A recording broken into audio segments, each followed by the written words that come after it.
Gafodd y ddrama ei sgwennu yn 1959, mae o'n gampwaith o ddrama abswrd Ewropeaidd.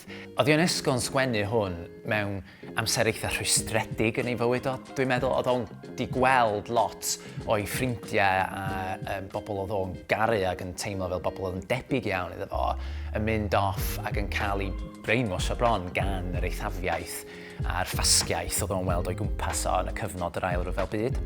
Felly mae'r rhinoceros yma mewn ffordd yn gallu bod yn rhyw fath o ddelwedd o'r Natsiaid neu o'r ffasgiaeth. Mae o wedi cael ei wneud y gyntaf ym Mhrydain yn 1960 efo Orson Welles yn cyfarwyddo Laurence Olivier a Joan Plowright tro cyntaf iddyn nhw gyfarfod. A felly mae yna lot o hanes iddi hi, ond mae o'n ffisian efo cwestiynau a cysylltiadau efo rwan. Da ni'n gweld o'n cwmpas ni eithafiaeth, neoffasgiaeth yn cynyddu. Da ni hefyd yn gweld effeithiau mawr cyfalafiaeth. Da ni'n gweld tensiynau cymdeithasol. Da ni'n gweld y diriwiad y blaned a diriwiad disgwrs.